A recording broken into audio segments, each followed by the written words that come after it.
রাজনীতির যে প্রেক্ষাপট পরিবর্তন হচ্ছে, জনগণের প্রত্যাশা কিন্তু পরিবর্তন হচ্ছে। সুতরাং তারা দেখতে চায় শুধু রাজনীতি নয়, রাজনীতিকে ক্যারি করার জন্য অন্যান্য গুণাবলীর দরকার আছে। এখন রাজনীতি পরিবর্তন হচ্ছে। সে আমার ছোট ভাই আমিনুল হক, ঢাকা উত্তরের সভাপতি, সাধারণ সম্পাদক, নেতৃবৃন্দ, সংগ্রামী ভাই বোনেরা, আসসালামু আলাইকুম।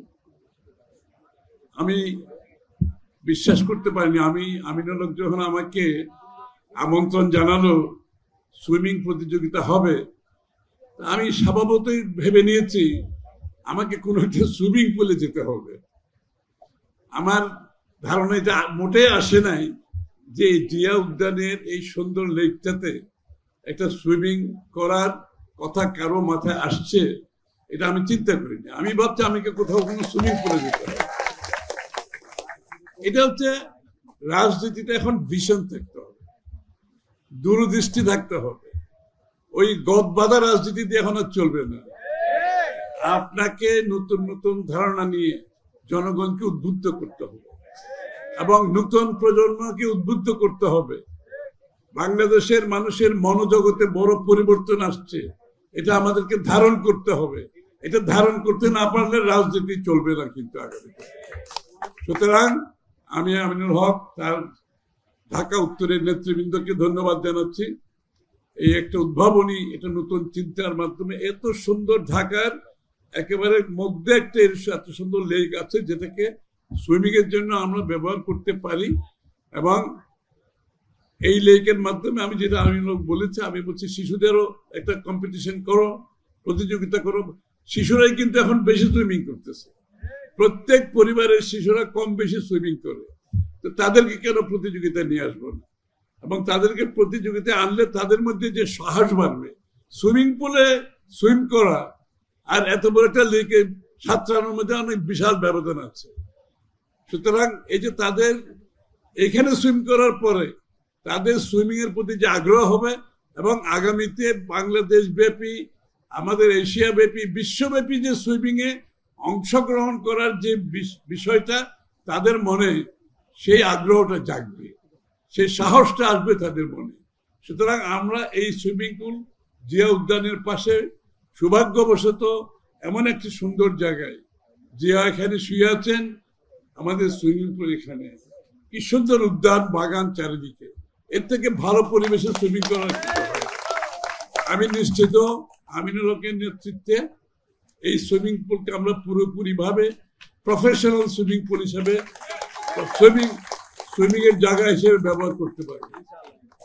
দ্বিতীয় কথা হচ্ছে তারেক রহমান সাহেব যে স্পোর্টস এর প্রতি ওনার পরিবারের যে আগ্রহ, সেটা আপনারা সবাই জানেন। এবং এগুলো হচ্ছে আমরা এখন এই কাজগুলো করছি, সুইমিং এ cricket tournament, football tournament, swimming, এগুলো হচ্ছে মাত্র শুরু। এবং তারেক রহমান সাহেবের আগামী দিনে স্পোর্টসকে নিয়ে যে স্বপ্ন উনি দেখছেন, এটা হয়তো অনেকে বুঝতে পারছেন। বাংলাদেশের প্রত্যেকটি অঞ্চলে উনি স্পোর্টস সেন্টার করার জন্য সিদ্ধান্ত নিয়েছেন, প্রত্যেকটি অঞ্চলে। এবং এই স্পোর্টস সেন্টারের মাধ্যমে ক্রিকেট, ফুটবল, সুইমিং, যত ধরনের স্পোর্টস আছে, যার যেখানে যোগ্যতা আছে সবাইকে সুযোগ সৃষ্টি করা হবে, যাতে যার যেখানে সম্ভাবনা আছে, যার যেখানে আগ্রহ আছে, সে যাতে স্পোর্টসে অংশগ্রহণ করতে পারে। আমাদের দেশে আমরা রাজনীতিকে গণতন্ত্রের কথা বলি, কিন্তু স্পোর্টসকে তো গণতন্ত্রের কথা কেউ বলি না। স্পোর্টসকে গণতন্ত্রায়ন করতে হবে। বাংলাদেশের প্রত্যেকটি মানুষ যাতে স্পোর্টসে অংশগ্রহণ করার সুযোগ থাকে, তার জন্য স্পোর্টসকে গণতন্ত্রায়ন করতে হবে। এবং এই একটি নতুন বাংলাদেশ গড়ার যে প্রত্যয় আমরা নিয়েছি, ইনশাআল্লাহ এখানে রাজনীতিকে গণতন্ত্রায়ন করা হবে, এখানে অর্থনীতিকে গণতন্ত্রায়ন করা হবে, যে অর্থনীতিতে সকলে অংশগ্রহণ করতে পারবে, সকল বাংলাদেশের মানুষ বাংলাদেশের উন্নয়ন অর্থনীতি গ্রহণ করতে পারবে। স্পোর্টসকেও গণতন্ত্রায়ন করতে হবে যাতে বাংলাদেশের প্রত্যেকটি মানুষ সেই সুযোগ পায়। তারেক রহমান সাহেব সিদ্ধান্ত নিয়েছেন।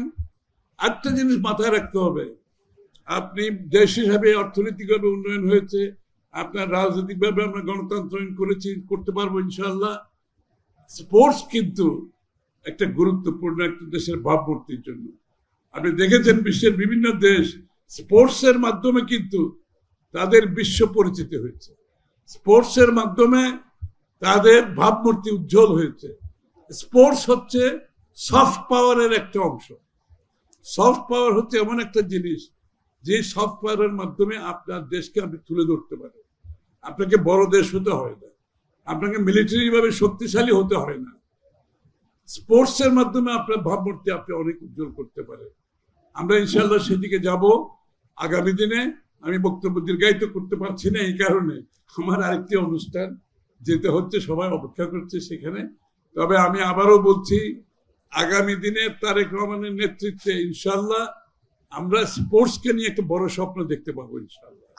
আগামী দিনে বাংলাদেশের স্পোর্টসকে দিয়ে আমাদের বিশ্বে ভাবমূর্তি গড়ে তোলার সুযোগ আমরা পাবো ইনশাল্লাহ। সকলের সহযোগিতা থাকতে হবে। আমি যেটা আবারও বলছি, রাজনীতিতে ধ্যান ধারণা পরিবর্তন করতে হবে। রাজনীতিতে যে পরিবর্তন সেটা ধারণ করতে হবে। এই যে স্টেজের পাশে দাঁড়িয়ে থাকা, এটা ভালো কালচার না। আপনারা যে এই যে দাঁড়িয়ে আছেন, এটাও কিন্তু একটা খারাপ কালচার। কারণ বাংলাদেশের মানুষ কিন্তু সবকিছু লক্ষ্য করে। অনেক সময় আমি কিছু কিছু মানে কঠিন কথা বলে ফেলি, এই কারণে এটা আমার স্বার্থে বলি না। আমি বলছি বিএনপি কে একটি আদর্শ দল হিসেবে মানুষ দেখতে চায়। তারেক রহমান সাহেবকে উনার বক্তব্যে উনি একটা আদর্শ দলের কথা বলেন, উনি একটা আদর্শ দেশের কথা বলেন। সুতরাং আমরা যদি সেটা ধারণ করতে না পারি, তাহলে তো আমরা সেই বিএনপি সেই দেশ গড়ে তুলতে পারবো না। সুতরাং সকলকে আবারও অনুরোধ, আগামী দিনের ঢাকা শুধু নয়, সারা বাংলাদেশের যে স্পোর্টস এর ফিউচার, সেটা ইনশাল্লাহ আমরা একটা নতুন সম্ভাবনার দিকে যাচ্ছি।